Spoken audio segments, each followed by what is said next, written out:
Welcome back, everybody. Dren608, playing some Vietnam, 1965 to 1975. This is sort of a tutorial on how the Vassal module represents the game, and sort of a how-to when you're setting up the main campaign, the big long one. We had done the setup. We had done the initial interphase, which did not include pacification, and there was a coup in South Vietnam's leadership, which was very fortunate because I got to show you how the coup mechanics work and how the leader mechanics work. I don't remember if I already did this or if you're going to see me do it here. Okay, I do need to make a couple of adjustments here. I think I do that here in this log. If you like what you see, hit the thumbs up button. You really like to see, go ahead and subscribe. Hit the notify bell. Be notified to upload videos into scheduled streams. Yeah, the 22nd Division here. This guy here. This battalion is actually in 3rd Corps, so he would have actually been effective. And then this one here, this is the 22nd. It's actually in 3rd Corps, so I have to go do some shenanigans over here to get that one. I have it listed as being in I Corps. It's not in 1st Corps, it's in 3rd. So you actually have to move those things off, change that, and then move them back. We'll see when I start the interface if that's really going to clear all those or if I actually have to physically clear that one. Since I moved it, it may not register. And yeah, I talked about the 10 and this one right here. He was actually in 3rd. So since I forgot to do it when I was in the middle of the interface, and I haven't actually started a turn, I'm going to go ahead and do the roll for the Korean units. So they'll be available in the next interface if I get any of them. All right. So this is the headquarters die roll, a 2. It's a 1 through 4 for the cap, the CAs. So I can get the headquarters. That's supposed to be the first of the CA, not the exclamation of the CA. He got a 4. The 26th, I got a 4. And the 6 was for the thing that they call a cab. It's actually an infantry counter, but it's listed as cab. So I'm not going to get the last element of the cap division. And then the 9th division, I rolled a 1, and you need a 1 to get the 9th division. So that is extremely, extremely lucky to get that in that first opening interface for the Allies. One of the reasons why I think in the first interface you do want to do 25, because now you have these Korean units that you can plop in here. Yeah, they cost they cost the same as an American battalion or whatever, but they can actually do things in a season. If you get the Free World Allies and you have like upgraded ARVN units and stuff, the U.S. units can just sit and defend, do no S&D or clear and secures. If they just sit and defend hexes all over the place, then they're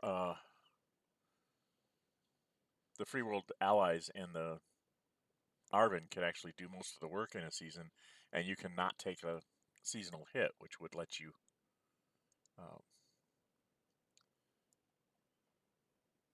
avoid some morale loss and stuff. So that was a very extremely lucky die roll. And then the 2 MDR, I rolled a 5, so I won't get him. I started looking around for. I don't see an available box. There is in the game. There's a sheet that has like Free World Allies available or something. I can't remember what it's called. But there was some kind of a play aid that's like, here's where you can put the guys that you've rolled that you haven't taken yet in the sheets, but I didn't see one. I'm actually going to double check here. I did not see one in the Vassal module for that. I think that was an afterthought for the Vassal module. Nobody kind of paid attention to it.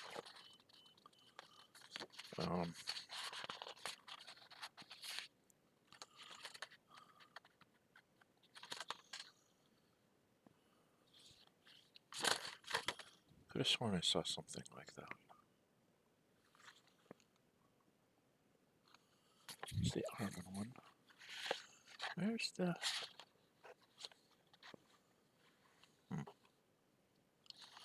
Maybe I didn't see such a thing.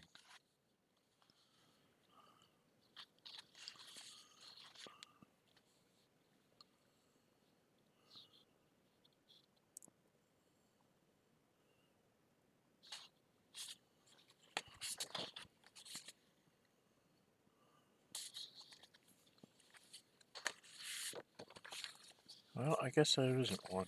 I thought there was one in the... Maybe it's on the map. Maybe that's where I saw it. I know I saw something that was like, geez, that would be nice if that was in the Vassal module. Yes, in the map, the records track, right next to it. Nope, that's the Ho Chi Minh Trail. U.S. eliminated units. Urban Holding Ranger box. I'm checking the maps here real quick. Yes, there was so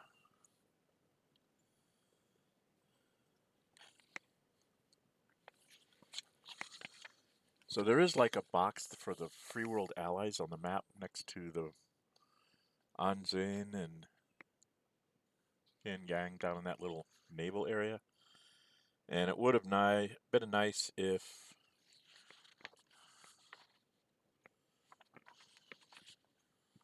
we could have had a similar box. All it needs to be is a box similar to like the U.S. deployed on that one, where it says U.S. deployed headquarters and stuff. I'll show you what I'm talking about here. Is it this one? Yeah, on this one here. It'd be nice instead of U.S. deployed if you make this just a little bit bigger. You know, put another box over here on this side that says Free World Allies available or something. So that when you roll them out of the force pool, 1 through 4 on the CA division means the headquarters, 1 CA and 26 CA are available. A 1 on the 9th division means it's available, all of it. 5 on the 2M means not available. And I was playing around here. Somehow I created a ranger on the board. I don't know what I was doing. So that's what I did is I just put those units in there. Put them in the US deployed box because I didn't have anywhere else to do. And I didn't want to have to try and remember, like, looking at notes and things on what was available to deploy and what wasn't. Because I wasn't going to deploy them immediately. And according to the rules, once you've rolled for them, they're quote-unquote on call. So whenever you do want to spend the commitment, you can just bring these Korean divisions in. Okay? So that's something. So now we're going to begin the summer 1965 turn. And there's some phases before you actually get to true operations. So we had all the markers in the right place from the interface, so control sheets would equal those numbers. That is the support phase. Where's my... I'm going to go through the... So that's the support phase. You make sure that everything is there. Flip the ships and all that kind of stuff. Now we go to special ops. And this is... The Allied player does it first, and then the NFL player does it. So what you're going to see me do... All the isolated battalions are going to go on hold, those that are effective. So you're going to see me just, like, just kind of highlighted a whole bunch of them and just made them all go on hold as much as I could. So it made sense to put all those isolated things on hold. They'll be worth 2 points, plus they're in capitals, so that's an extra 2 for regional forces. So they're strength 4s. I don't have a lot of air or any other support, but strength 4s will keep the odds down, and maybe I can hang on to some of those capitals. I did some of the division armored cavalry units too. Let me find one where I did it. Yeah, like in here. I put him on hold so I could actually use those Arvin units if I wish. Okay. Now, VC units are going to patrol. They had a guy on the road here, so they went and put a patrol here so that if I do a security op, I'll get here. Here, it'll actually cost me 3 to go in that hex, and then, or would cost me 2 to go into that hex, and then 2 to get out of it, and then an extra 1 because of the zones of control. Or if I went in there for 2, then it would be 4, and it would be 6. So they wouldn't be able to do much else. They'd be able to maybe get that 1 unit, but they wouldn't be able to do much else because all the headquarters have 6 movement points or less. The Arvins have 5. So, and I did the same thing down here because I had a guy sitting on a road. So I'm trying to just sort of mitigate the road stuff. And here, I put both of these on patrol to try and mitigate operations against both of them since they're isolated.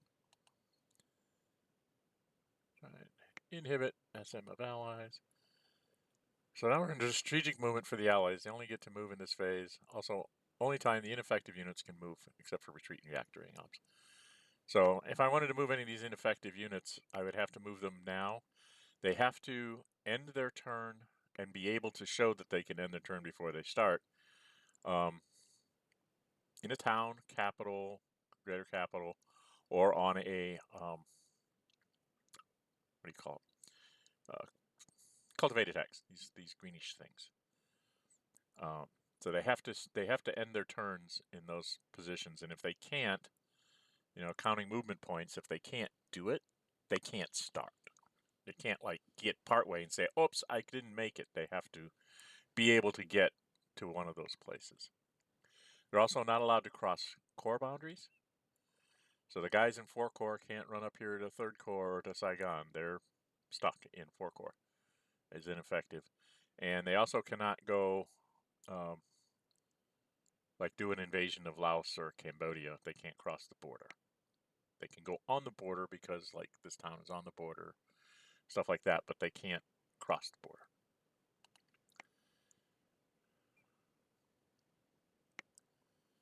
So the 9-5, I pulled him out of Hue and put him in Quang Tri because I was afraid of these guys coming down, and I wanted to be able to hold on to this and bleed them dry if the North Vietnamese army decides to come down and attack me. And you have to mark them completed. Air cavalry. Okay, I moved the first one back to cover this city. I can't cover all the cities because I just don't have the units right now. So if he wants to hang on to those cities, he can. But then he's setting himself up for security ops in the future. Especially if I bring in like a new brigade and have it be in brigade formation. If he has a bunch of things on cities, I'll have a brigade in formation with some air. Just go around and clean them up. And 7th, why did I move him?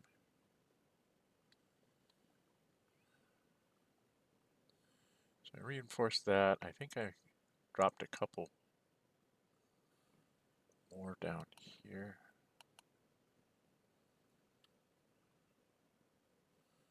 Yeah, so I garrisoned a few more towns to reinforce 1 capital and strategic move phase, and next we'll be doing some operations.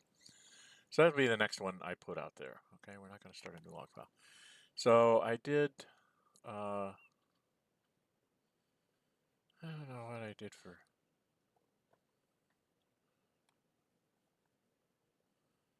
it's like I put him there, I have him there, and that's, I think maybe I put one in here or something. I don't know what I did. But I did a couple of just, sort of setting up. This is it's a bad situation because of the coup. I have very little that's effective. I went ahead and tried to do the slower U.S. buildup. Oftentimes with this many VC on the board, I actually will drop 50 in the first turn and then only like 15 in the next 2. And get out an extra whole like air cavalry division and get some air mobile points and maybe even a riverine point out and all sorts of crazy stuff, but that's usually because I would do that because I have a bunch of effective ARVN units that I would be building with supplies. I would put a fair number of supplies in and get a bunch of ARVN units in there because I can use them to surround the VC before the US comes in, and then the VC either bugs out or takes the hit. So this is a different animal. Okay, so that's sort of the preamble to the actual operations phase. That's the first. Let's pull that up again. That's the first 3 movements here. Okay. I didn't do any security operations. It didn't seem like it was worth it, and I did not do any naval transport. Again, I didn't see any point to it. There are very specific things for that. You will see me do a security operation during the operations phase. For naval transport, just to kind of go over what that would be, is you would go, you basically are doing like a strategic move. Like I could have naval transported these guys here from this port. Let's move these guys off. So there's a port there, so I could have pulled these guys off of here, and then where the heck are the beaches? I could have naval transported them to another port, or somewhere around here there's...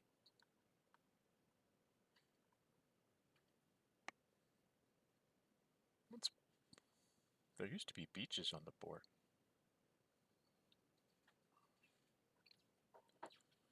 I don't see them now. I mean, there weren't many.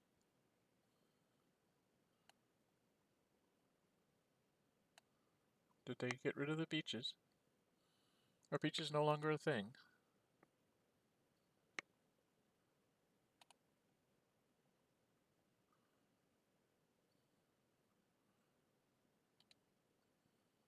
Okay, so beaches are no longer a thing.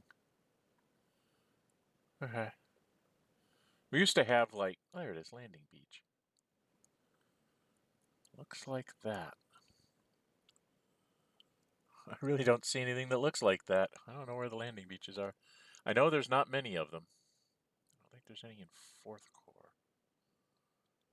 Where are those landing beaches?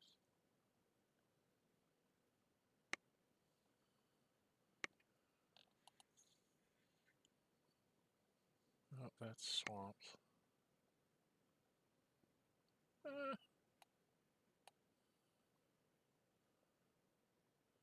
Maybe that's a landing beach. It's just clear terrain, but on a sea coast. So it doesn't look like it's any different than this colored terrain, but it's just on a sea coast. So there's one down there. There's like one here, one here.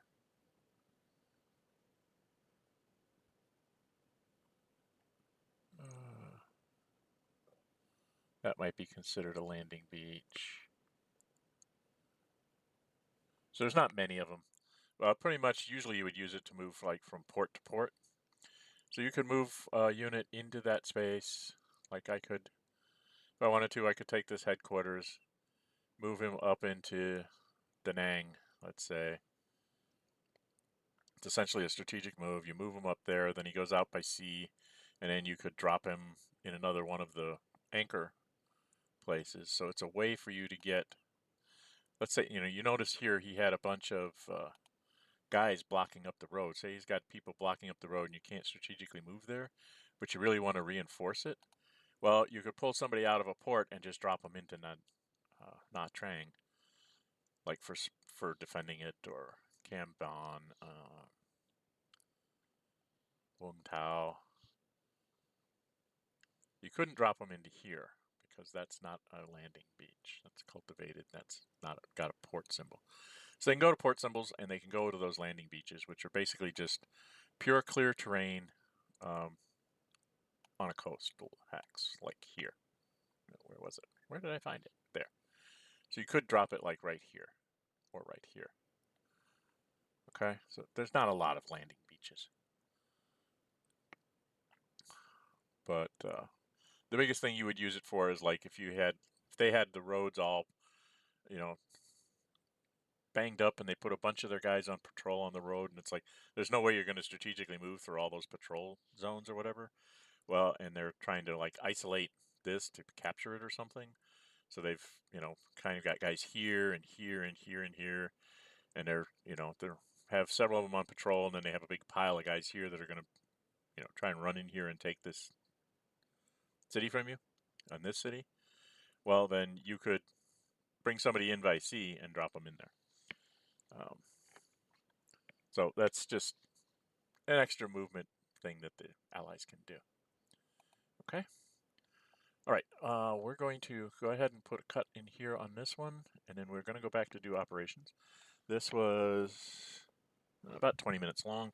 Operations is probably going to be a little bit longer because I'm going to show you several NLF operations and then a couple, 3 US operations, and then I'm going to stop.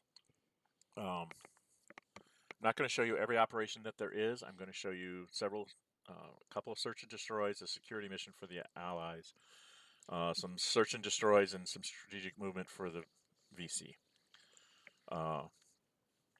And then I will close down that vlog, and then what I'm going to do, and what I've already done actually, is I'm going to just kind of play out the rest of turn 1 and then turn 2, just sort of in general what I think might happen. And then I'll go over the results there. One thing I did find, I don't know if they realize this, but in this here,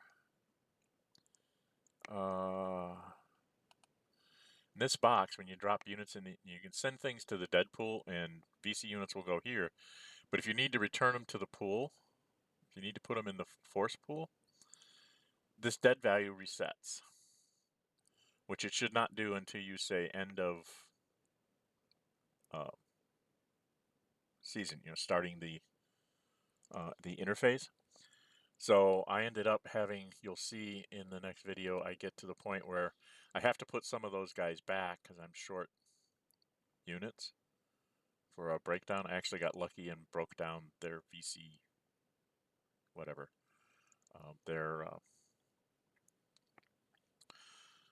broke down their VC battalion that's out there, the big unit.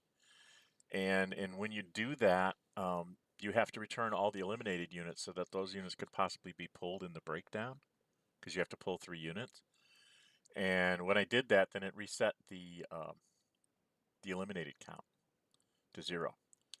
So that was a shocker. I didn't think that they would have that counter reset, but it must be just counting what's in the box. So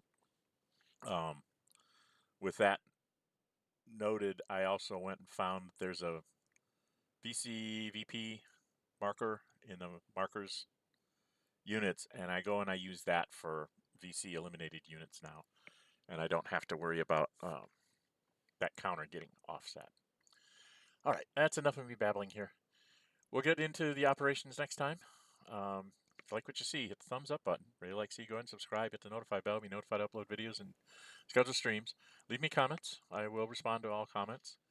As I stated before, if I get enough people that are interested in me trying to do it, I will try to find myself an opponent that will agree to, and preferably not one of you experts out there that might be viewing this, because we don't want to show them a complete slaughter on both sides.